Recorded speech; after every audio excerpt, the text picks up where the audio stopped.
Bill Maher never envisioned finding himself at an exclusive dinner at the White House alongside Donald Trump and Kid Rock. However, when he challenged Trump regarding the prospect of a third term, the response left everyone at the table in shock. Bill Maher had barely taken 2 sips of his second glass of Pinot Noir when his phone illuminated the dim room. It was a number that was unfamiliar to him, bearing the DC area code. He nearly allowed it to slip into voicemail, yet an instinct urged him to pick up the call. "Hey Bill, it's Bob from Kid Rock." That voice? Raw, sharp, undeniably distinct. Bill leaned in, intrigued. "What is it that you seek, Bob?" "An evening meal at the White House. Trump desires your presence. Just a select few of us. Dana White is on his way as well." Maher chuckled, believing it to be a jest, yet Bob was utterly sincere. "Hold on, are you telling me that Trump is inviting me to a private dinner?" "Indeed, I mentioned that it would enhance the atmosphere of the space. Conflict, diverse perspectives, it is what it is. Just arrive, my friend." It's astonishing to see the transformations that occur when individuals gather around a table to share a meal. Bill was taken aback. This entire situation seemed off. And yet, a part of him, that same inquisitive instinct that has shaped his path as a perpetual challenger, urged him forward. He took a moment before responding.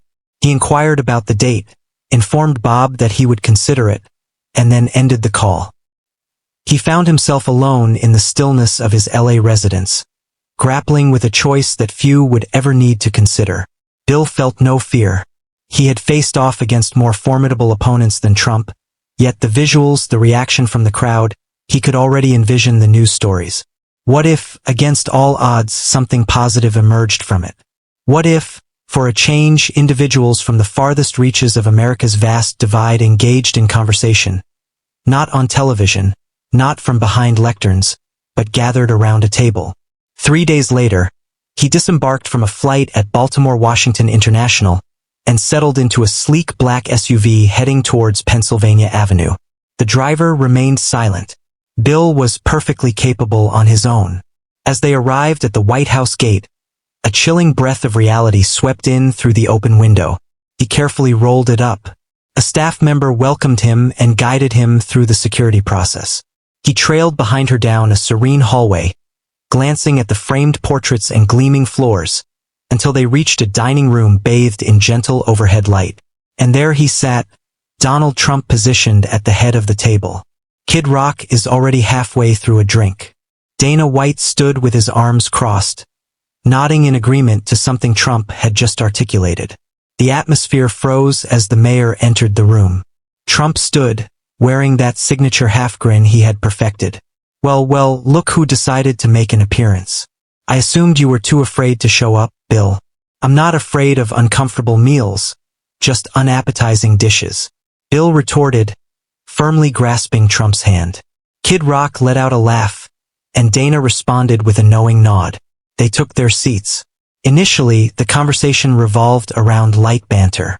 Trump mentioned the live ratings. Kid Rock cracked a joke about those on the left and gluten.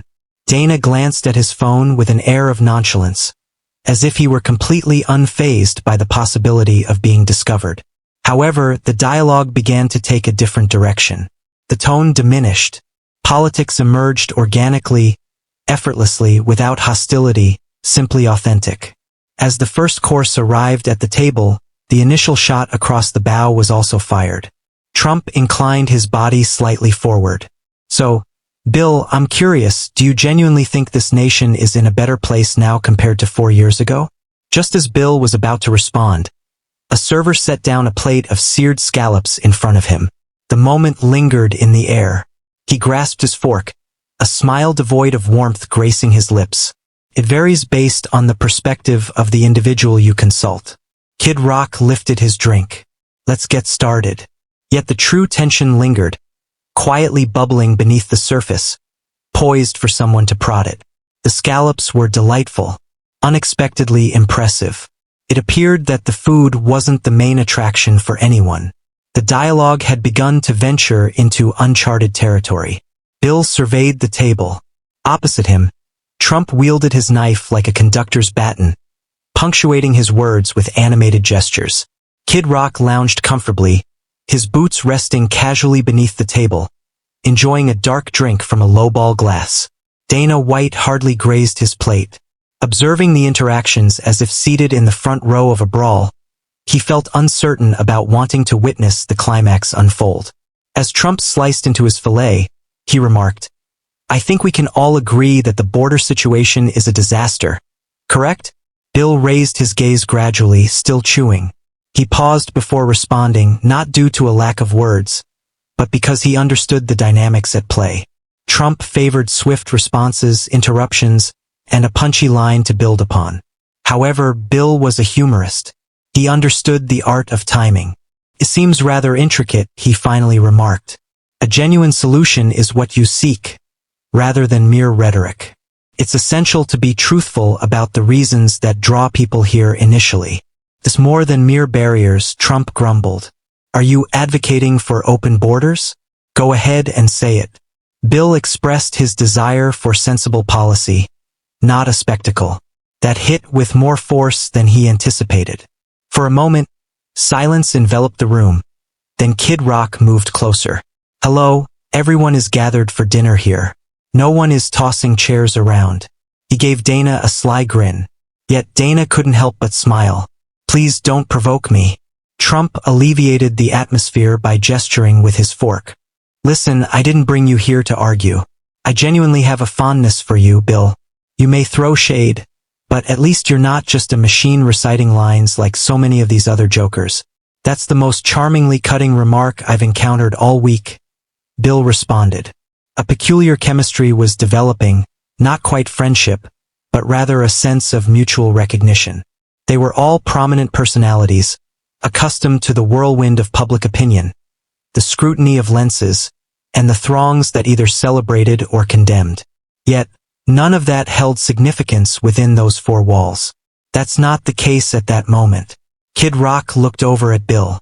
"Do you know what astonishes me? It seems as though communication has become a lost art among us. It's important to recognize that consensus isn't a requirement for everyone. That's not the focus.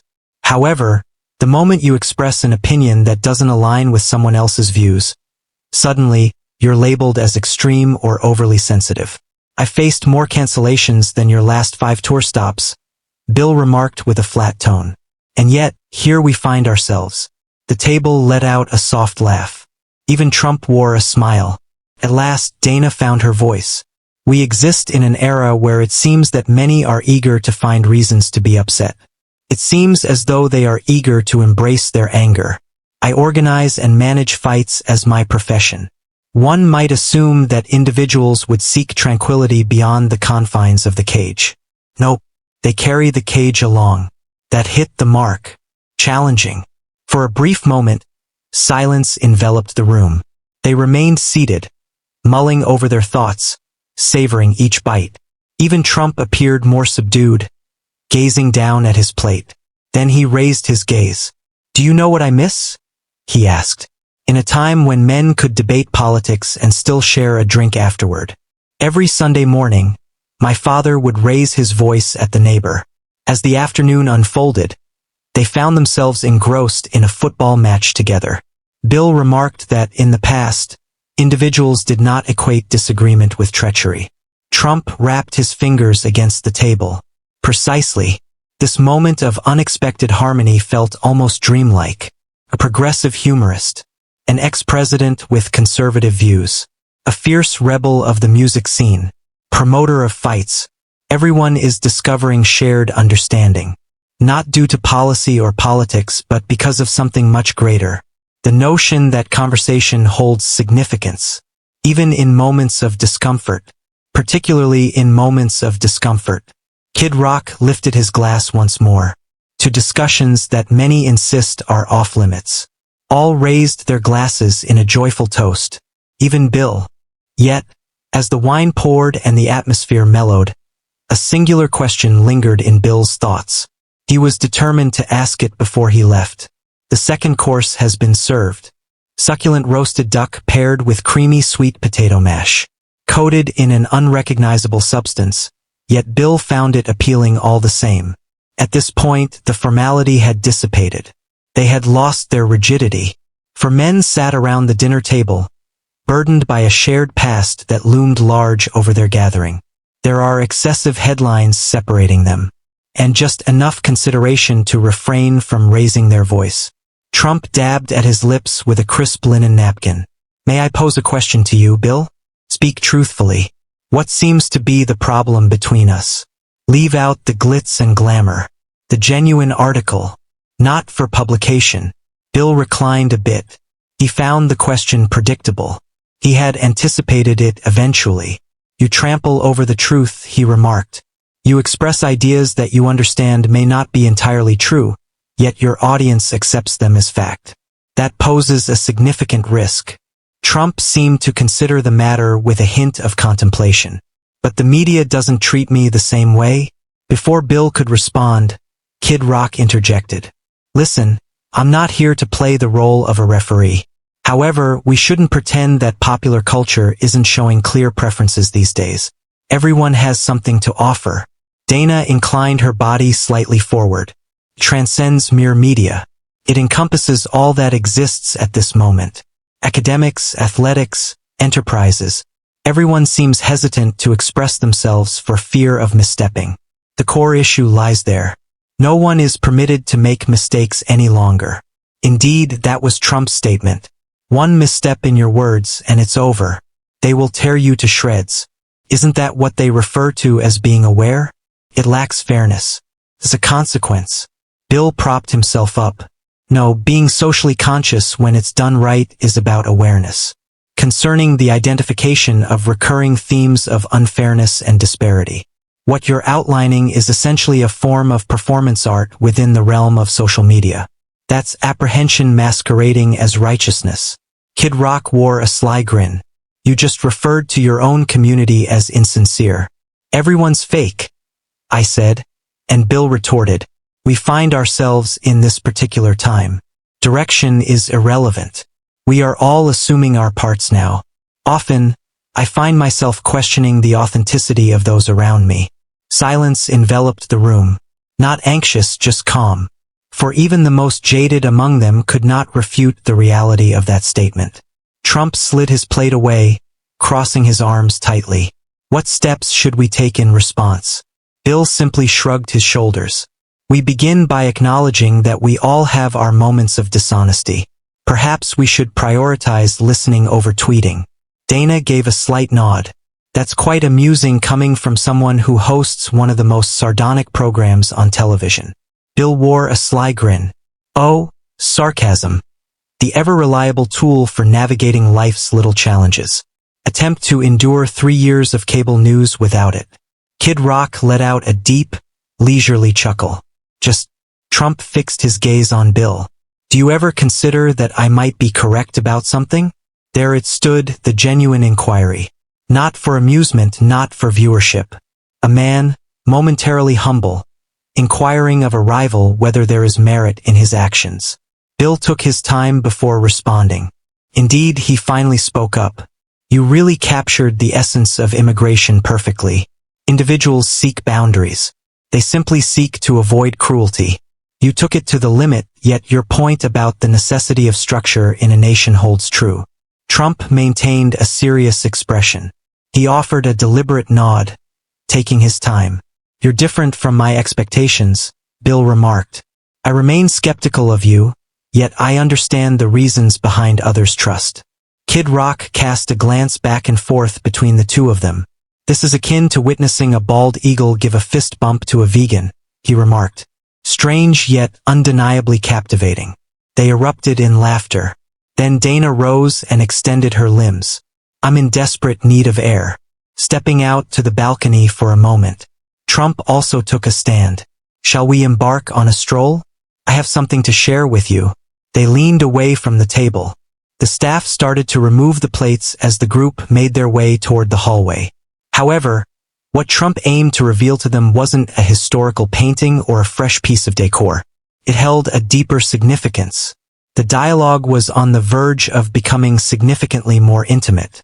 As they entered the hallway, a hush enveloped them, broken only by the soft click of their shoes against the gleaming floor. A dim glow guided their way through the east wing, while a staff member followed a few steps back, silent and observant. Trump led the way, hands folded behind him, moving with a purposeful gait. Part performer, part strategist. He kept the destination a secret. He simply strolled. Then the rest trailed behind. At last, they came to a halt before a pair of imposing white doors. Two sentinels positioned themselves to the side. Trump shifted his stance and acknowledged them with a nod. He mentioned the link in the bedroom. Everyone has come across images. Have you ever laid eyes on it in person? No response was necessary, yet silence spoke volumes. He personally opened the doors. The room was softly illuminated, with a single tall lamp casting a warm glow from the corner and a delicate wall sconce providing gentle light above the bed. A robust mahogany desk stood at the center, cordoned off by a red velvet rope, elegantly showcased beneath a glass frame on the wall. The handwritten version of the Gettysburg Address. The atmosphere in this space was thick and oppressive. Bill advanced deliberately. So, this is the place where Lincoln rested, is it? Trump lingered by the entrance, his hands tucked into his pockets. I enjoy inviting others to this place when I feel they could benefit from a moment of reflection. Bill pivoted. What is that? Trump fixed his gaze on him. Even the most esteemed leaders faced animosity during their lifetimes. It lacked a punchline, devoid of any smirk. That sentence lingered in the air, ethereal and elusive, much like a wisp of smoke. Dana folded his arms, casting a sidelong look at the wall. Kid Rock lingered towards the rear, strangely subdued. Indeed, Bill remarked, Lincoln faced accusations of tyranny and was labeled a clown. He ripped the nation asunder in a bid to rescue it.